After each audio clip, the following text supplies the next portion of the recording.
I am so happy to be here. This has been long in the coming, and we're starting our journey with a wonderful group of people today. I have to shout out again for the stick-to-itiveness of Yoav Dubinsky in assembling all the information needed to articulate our case that we might be an Olympic Study Center. And then I have to also shout out to Bruce Blonigan when that case was articulated, that he was ready to support us. So so happy to be here, glad that you're here, and I will hopefully move forward. Yes. So my Swedish grandmother, when I began to date, took me aside and said, "There's no romance without finance. Just want you to know." I'm like, wow, Sophie, wow, thanks. But it's true. You have sport and you have to finance it. And this becomes somewhat controversial, but it's exceedingly important. And we are housed in the Lundquist College of Business, and we have a business mission. And it involves the sponsorship and the financing of the Olympics as one of our research topics. So this is publicly available information from the IOC, and it tells the story of the financing of the Olympics. And one of the line items here is top program marketing rights, so the sponsors that come together to support the Olympics. And it's not pure altruism. They're very much interested in what the Olympic Games brings to them and how that helps their brand look worldwide. So the cost to be an Olympic sponsor is something like 25 to 50 million a year. And for a 4-year cycle, you're up for a few $100 million if you decide to be an Olympic sponsor. That money is important to the development of the Olympics, and it is to be in keeping with the Olympic movement and its values. So the characters for the last round include these companies. And not all of these companies come without some background controversy about their role as an Olympic partner.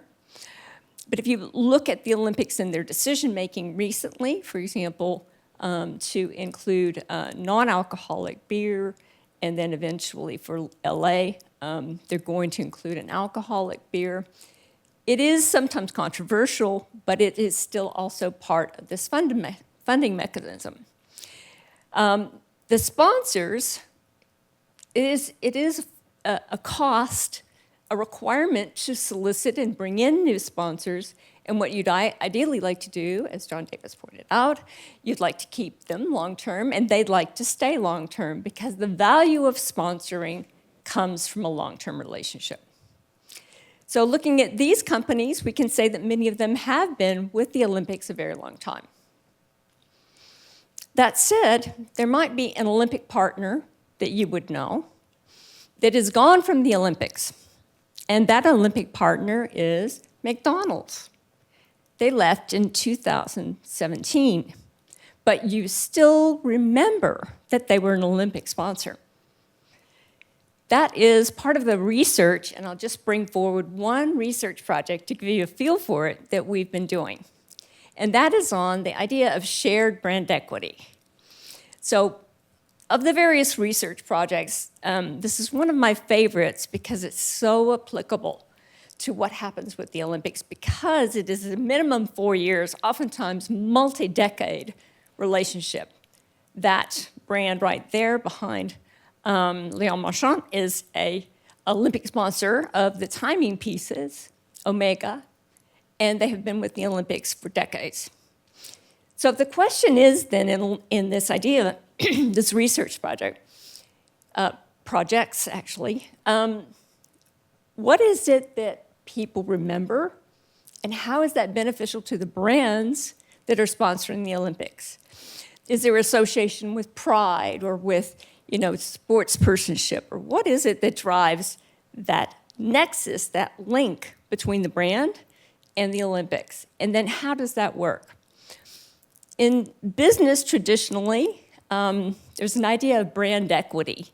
And for me, at least, it's kind of like the vision of decorating a Christmas tree, in that you go and find things that work with your brand and you decorate your tree, and this is you.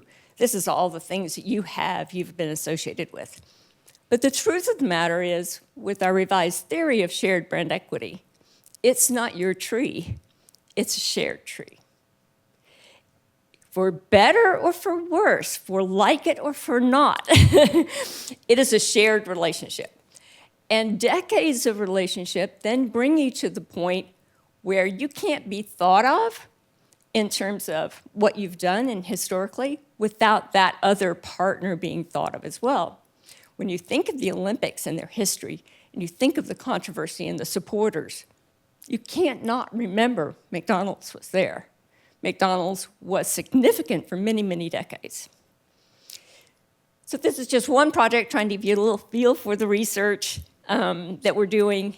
And then this one, many kinds of thoughts I have about that fellow have come to me because of shared brand equity. I will never forget the moment when he put his fingers to say, I've got 4 gold medals. Okay, so I'm a swimmer, so. Okay, so how does this turn out then?